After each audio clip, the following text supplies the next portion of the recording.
Hey guys, I'm Caleb, And I'm Keith. and you are listening or watching Gunday Brunch. And today we are talking about hipster ass guns that we love. And by hipster, I don't mean like, hipster, but as Keith and I were just talking about before I hit record, everybody these days is on Glocks, SIGs, and AR-15s. But there's a lot of other guns out there, right?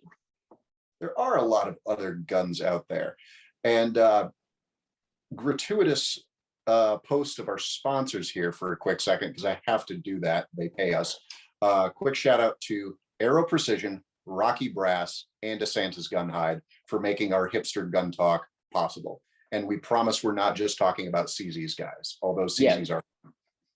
Yeah, but CZs aren't even really that hipster because DASA has made a big comeback thanks mostly to Ernest Langdon and him reminding everybody that the Beretta is the greatest service handgun ever invented, far better than the 1911.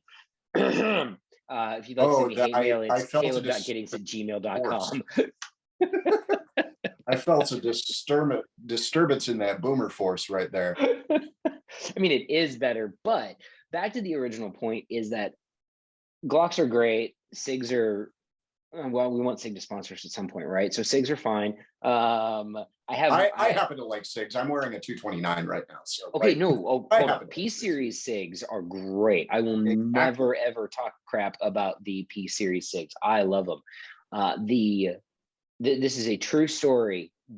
I used to, be one of those people who did the annual April Fool's prank, and the greatest April Fool's prank I ever did was a million years ago. I wrote a post, and it was called "SIG discontinues production of all guns but the P series," and it was written like a press release, which was funny because at the time, SIG's PR agency, their PR manager was a really good friend of mine, and I copied the format of their press releases and tried to copy the tone and all of that.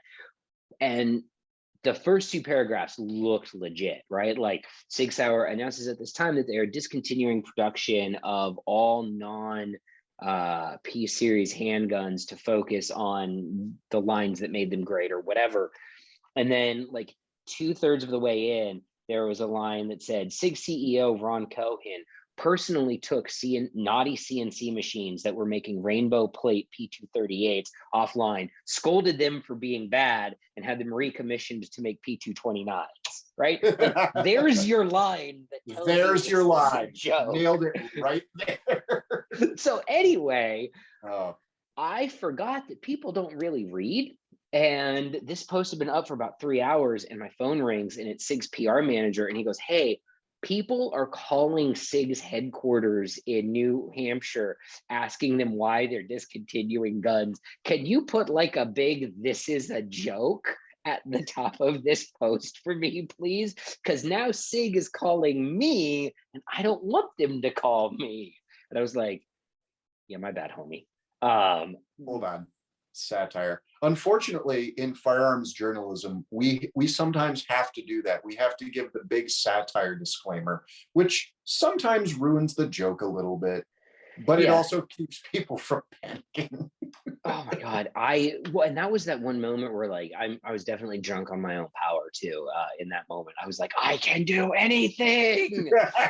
The world is mine. Bow down, peons. Your information comes from me. That was a lot of fun. But speaking of hipster guns and all of that, so like as a perfect example, right? Like everybody loves AR-15s. I don't, but I also don't love what you love instead of AR-15s. That's true. I am one of those weird, should probably be put on strange lists, bullpup fanatics, in that I like the IWI X95, and I really, really do like that firearm. It's tremendous in its role. It's very reliable, and everybody I run into who hates the thing has a silly reason for hating it. And when I hear the silly reason for hating it, I could take that silly reason and apply it to the AR or the AK for the AK bros or the AR bros who hate on the other one, just to this unnecessary level, because you could even say the AK is kind of a hipster rifle in some instances, because it's old, it has an older ejection system, it's got an older charging system, dating back all the way, transitioning from the Mosin Nagant. So you could knock on the AK for being out of date, you could knock on the AR for being a direct gas gun, and people knock on the bullpups for being backwards. But I went into bullpups not knowing if I'd like bullpups or not. And I went into the P220 series, the P22 series with SIG the same way. I didn't know if I was going to like it. I happened to buy a P226 because I needed a gun. I didn't need a P226. I needed a gun because I had 2 rental guns back at the time years ago that had just broken after absurd round counts. Both of their slides cracked. They were Glocks. It was a 19 and a 17. They had absurd 6-figure round counts on them, and they'd finally get the goes. Yeah, it was really good. But I needed at least one gun to replace these, and the one I ordered hadn't come in yet. So I bought a P226, not knowing if I'd like it at all. And I went into the Tavor series bullpup and then the X95 after it the same way. I had no idea if I was going to like it. I just thought the concept was neat. And I ended up training with IWI through every single course that they offer on the X95 and the Tavor before I ended up owning a second X95 or Tavor. And so what you're saying is, once you spend countless hours training with it, it's a good gun. Once you spend countless hours training with it and learning it, it's a good gun. It's almost like people who spend a lot of hours on the AR-15 because it was their service weapon, and then pick up a different weapon and they don't like it because it's different, might not have the most valid of opinions on it. I don't disagree with you on that, because I don't know if this is common knowledge. It's probably common knowledge about me that I very rarely talk about rifles, because in general, rifles are fucking boring. They are. To me. I know, like, somebody out there who shoots NRL, just like the hair on the back of her neck stood up and she's but rifles are, unless you're doing spicy. Yeah, exactly. Unless you're doing, I will say long distance shooting with rifles is very interesting, because that's like weaponized math, and that's actually kind of cool. But I never thought I would say math is cool. What's happened to me? Anyway, but like, so I don't hate on, okay, there are some bullpups that I hate on. I absolutely hate on the FS 2000 because that thing was a sack of crap. You can't tell me I'm wrong. The FS 2000 was not a good gun. Tom Clancy Splinter Cell, though, man. Here's the funny thing: there are actually, I don't have enough experience with the Tavor to have a really strong opinion about it one way or the other. It's just, whenever I look, my problem with bullpups, and it is generally why, because if you're trying to buy a rifle and you just want an rifle for home defense or for competition or whatever, you are probably better off buying an AR-15, because blah, blah, blah, accessories, blah, blah, blah, product support, blah, blah, blah, all of that. I will agree with you in every sense of that, sense of that. You were looking for a utility platform, and even IWI, the people who make the X95, also agree with you, because they started building AR-15s. Right. They're like, it's just that good. It's that good of a utility rifle that if you are looking for a utility rifle and don't have a more specialized need for it, then that's probably what you should buy, just because it's that good of a utility rifle. So if you're looking for something with a specific niche because you have a very specific job to do, and one of your primary concerns is space, so you're thinking of operating inside a vehicle or operating inside houses where you know you're going to be running into space limited situations, that's when you looking at the advantages of something like the Tavor or the X95 platform start to make more sense, because you're putting extra criteria on, not just utility rifle. And yeah, I've trained to clear houses with the M16A4. That's a big bastard to clear a house with, but you can do it. It's 40 inches freaking long. You can do it. You can short stock it, where you put the fixed stock over and then you like sight down the side rail at a 45-degree angle, and you're shooting at a target 10 feet away. It does work. it's sub-ideal, but it does work. But then you do that same thing with a rifle that's 23 inches long that still like delivers all the ballistics that your M4 does, and you're like, oh, okay, now I get it. Yeah, I will say in recent years, the argument that's been most likely to convert me on the bullpup idea is that you have all of the benefits of an SBR in terms of compactness, in terms of size, without the drawbacks of an SBR, like increased noise, increased muzzle flash, loss of terminal ballistics, having to beg the ATF for permission to own it, all of those things. So that has been the argument that has taken me from like bullpups are stupid into I am interested in this gun for a specific for the specific performance attributes that it brings me in this window that I want these performance attributes. So I guess, I don't know if I'm not convinced. And also part of that is because it comes back to my fundamental problem with rifles where I find them boring. Like I'm not curious enough about bullpups to go out and spend the time and money necessary to decide whether or not I like them now. You know what I mean? Yeah. Which, I'm a high end, I love rifle tech. So where you are really into revolver tech, which we'll talk about here in a second, because this is actually a good segue. I'm heavily into rifle tech. I love figuring out how all these rifles worked. I have since I enlisted back in 2007. And I finally figured out that the M16 gas operated didn't actually mean fuel of some sort. That was something I believed at one point in time. I'm like, I don't gas operated. The only gas I know is gasoline. Where do I put the gas in it? Yeah, I say, and then they go through it, and it's no, it's literally gas. It's a hydraulic piston essentially, just with the gas coming from the round. And I'm like, oh, that makes way more sense than 87 ethanol fuel. Oh, okay. Yeah. So dumb things that I thought once upon a time, but yeah, going back to the bullpup is very niche, and if you require that niche, it's very, very good at it. And segueing from this into a firearm platform that you do like, revolvers have very useful niches too, but people tend to detract on them because, man, why would I carry, a 3.5 inch or a 4-inch revolver, a 357 Magnum with 5 or 6 shots in it, when if I'm willing to take that weight and I'm willing to take that frame size, I can get something with 15 or 17 rounds of 9mm in it. And I will say to that point, if you're looking at the choice between like a 3-inch K-frame Model 19 or a Glock 19, 99.9% of the planet is better served with the Glock 19, just like most people are better served with an AR-15 than something like an X95, or I sold an AR and I bought a bolt gun, for example. But the idea behind the revolver thing is there are these areas where revolvers do a thing that they do better than any other thing out there. And I carry a revolver as my regular daily carry gun. I carry a 3-inch 10mm GP100.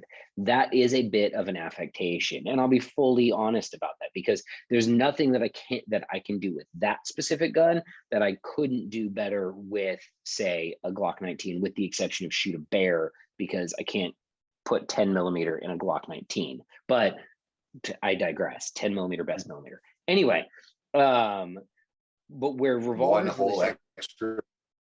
one whole extra millimeter, but many more. Extra. But yeah, but it's more millimeters. We need to start calling it the centimeter. We're going for that. It's the centimeter.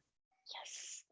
But one of the things, and when you're talking about that niche and you're talking about these performance envelopes, Daryl Bolke had a great piece recently called "The Fire Extinguisher Gun," which expands on this idea, and it's something he and I have talked about.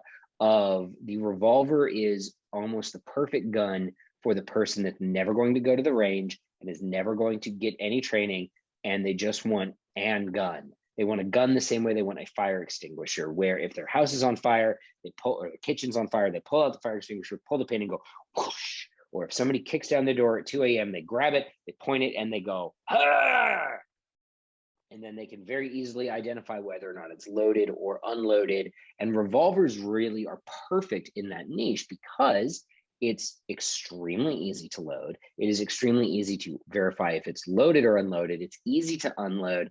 And most importantly to me, it is difficult to negligently discharge once it is loaded, thanks to the fact that most factory revolvers have a plus 12 to 14 pound trigger. So your 57-year-old man who just went out and bought a gun because he's worried about, because he's worried about that would the example I had in my head was going to hit too close to home for some people. So the 57-year-old man who just bought a gun because he's worried about protesters in his upper middle class cul-de-sac, he's probably, that revolver is a good idea, because when he grabs it in the middle of the night and instinctively places his finger on the trigger, the odds of him unintentionally making a loud noise with it are much, much lower than if it was a Glock 19 or, an AR-15 with a round in the chamber and the safety off because he doesn't know how to work the safety, or any of those other reasons.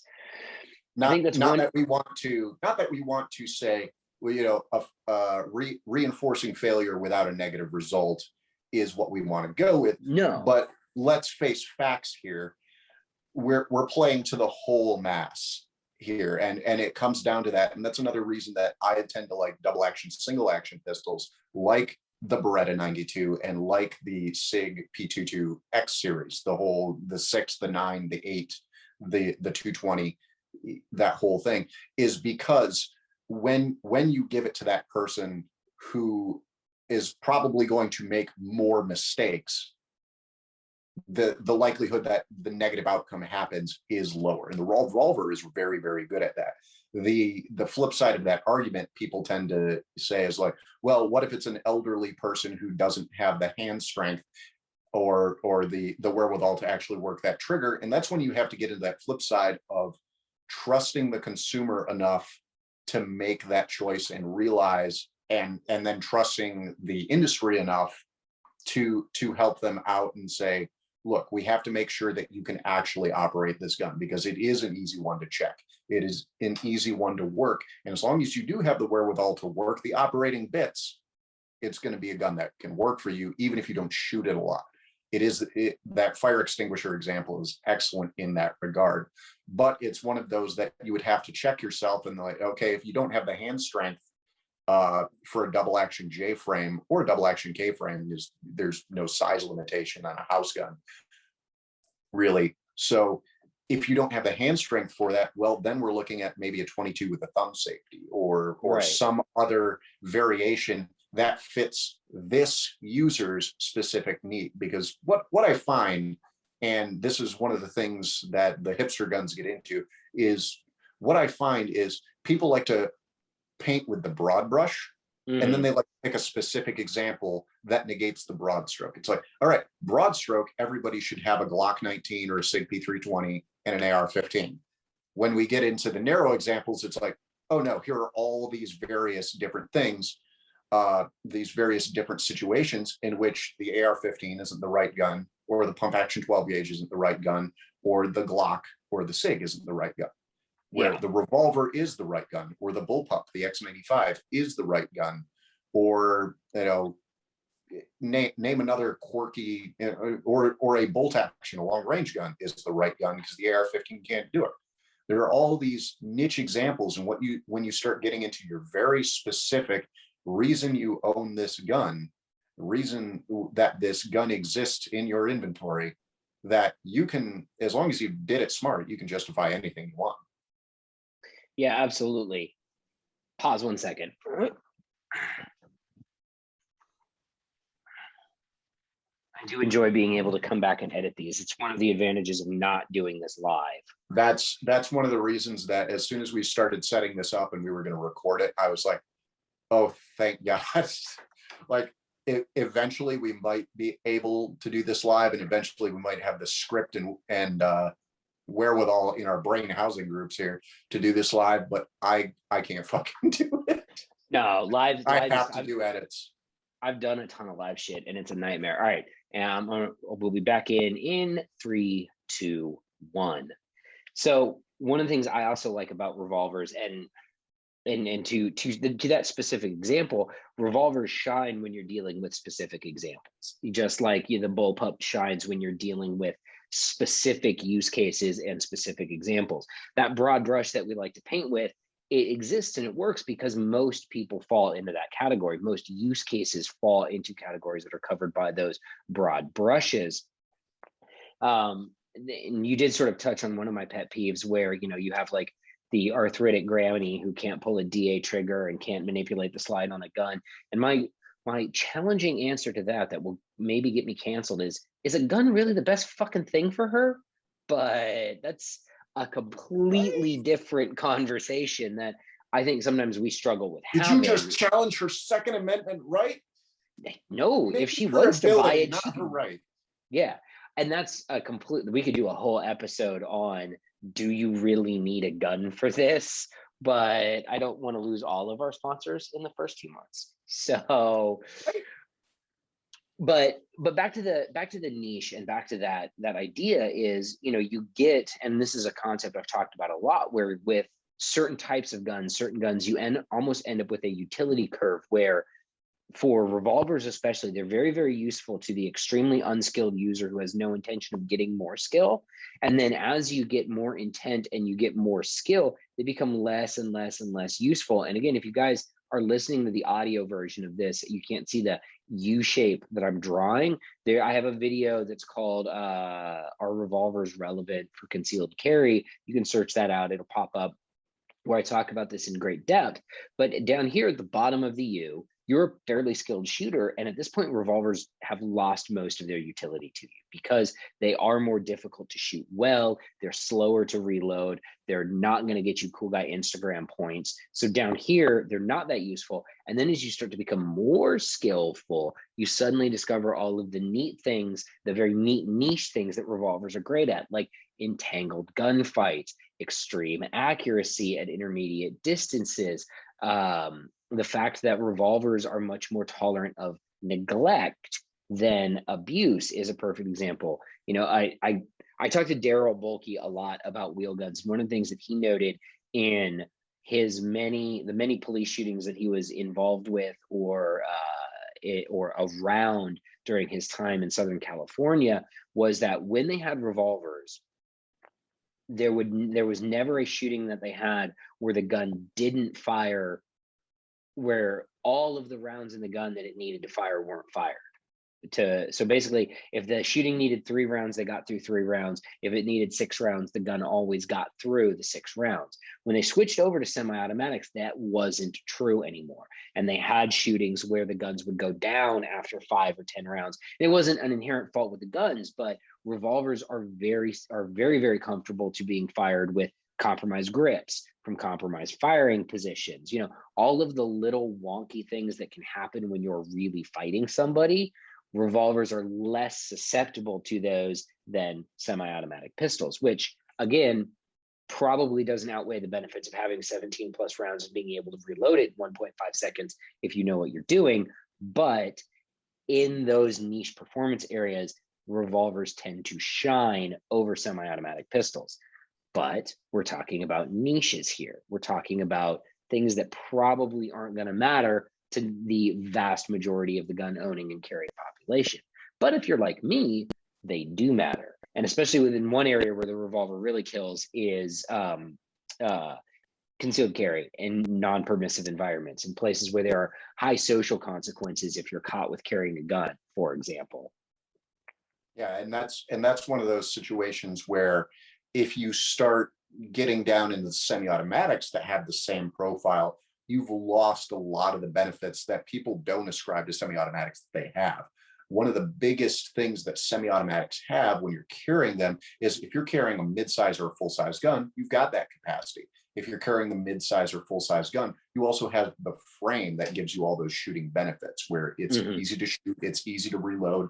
All the controls are in a place where you can work with them very easily. If you go to what is affectionately sometimes called señorita pistols, where they're very small, you lose capacity. Your capacity starts dropping way back to revolver area. All your controls get smaller. All your springs get higher tension, higher control weight around it. You lose control surfaces and you lose mass for controlling recoil. The J-frame. So like a 5-shot 357 is a 5-shot 357. If you have the super light one, it is a spicy guy. If you like, Really the unpleasant. 340 is a spicy gun. If you put 357s in it, Yeah, hard pass. but you know exactly what you're getting. It's not a surprise. And if you've shot it, a couple of cylinders through it, you know what you've got, you know what you're getting, you know how it's going to operate. Whereas if you are someone like me who normally carries a 229, if I go from a 229 down to a little 320 or a little single stack 9 like a shield, there's a noticeable difference in what I can do between those two pistols. Oh yeah, for there's sure. there's a notable difference in how I shoot. I basically have to re-warm up with the other gun and realize it's a very different recoil pattern because I've changed masses and I've changed control locations. Whereas, again, the J frame's the J frame. If you're carrying a Kimber K6, or if you're carrying a GP 100, or if you're carrying this nice, moderately sized and just exquisitely profiled, really, revolvers have this wonderful profile for carry because they lose a lot of the bulk that the semi-automatic has because of where they store their ammo. And so it makes it that non-permissive carry pistol.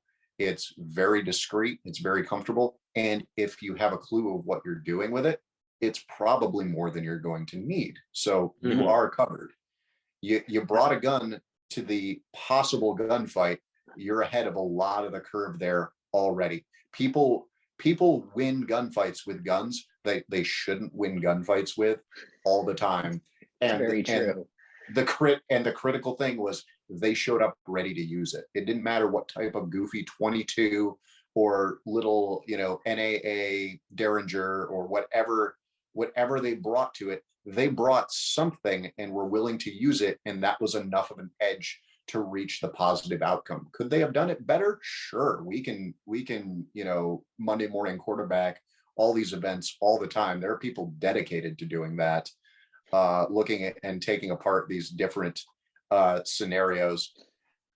And sure, we always should take a lessons learned from it, but we also can't deny that showing up with something that you can use has drastically increased your chances of a positive outcome. Yeah, I you could watch a million hours of fights on YouTube and read every what did they used to call it, the American Rifleman, like the Armed Citizen or something. They had that Yeah, in the front page. And you could read every single one of those ever published and all of Masad Ayoub's hot washes from Handgunner back in the day. And the only 100% conclusion that I'm willing to draw from all of that is if you show up with a gun and the will and knowledge to use it, your chances of winning increase dramatically. So, with that being said, obviously don't carry 22 NAA Derringers because they're terrible, but I should caveat but that. They are fantastic and they are lovely pieces of engineering, especially engineering on the micro scale to get those guns to do what they do at that size. They're really, really cool. I would never recommend one of those for carry. I would never carry one. I carry a 22 Magnum. It's just a J frame because I get more bullets than in a 38 and there's no recoil. So that would be, to close out my portion of this, to bring it back to hipster guns, that is my most hipster gun, the Smith & Wesson 351 PD, which is a scandium frame titanium cylinder J frame and 22 Magnum. It does not get much more hipster than that. And that gun has lived in a whole, that I've carried that gun between that, a GP 100 and a Ruger LCR. I carried nothing but those three guns for a year and I was perfectly fine. right. And on that note, we already know what mine is, but mine was especially hipster. I not only got the Tavor X95, but I waited for the factory short-barreled rifle variant of the Tavor X95 because that was the 13-inch Israeli, issue standard. It's not the Israeli gun exactly, but it was the Israeli size. And the fact that it was 23 inches long, had a 13-inch barrel, so you were getting good ballistics, and the fact that I had used this in some CQB type shooting, some individual, some solo shoot house type shooting, and just how easy it was to move inside my house. I'm like, I need that for my freaking house rifle. I'm not clearing it with an M16 anymore. This is No. way easier. So I waited almost 2 years between the NFA processing time and it just getting cleared from the first run built by IWI. So I waited 2 years for my Hipster SBR Okay, just so I that's could have my bullpup. pretty That was hipster. dedication. That is dedication. I remember my story with the 351 PD is similar. I found out that this gun existed in like 2008, and Smith & Wesson makes a limited number of them every couple of years. They don't even make them every year. And I waited and waited, and I came back from a deployment, and no, it was right before I left for the deployment. I was like, they popped up on Grab a Gun, and I was like, and now I have this, and it will never leave. And that, I think that does it for this week. I think that does it. Awesome. Well, guys, thanks for listening. Make sure that you subscribe on YouTube. If we can ever get Apple Podcasts Connect to work, hopefully you're listening to this and I've resolved those technical issues with Podcast Connect. And if so, thank you for listening. If you're listening on Spotify, that's awesome because I think Spotify is the future. I will see you guys next week. See ya.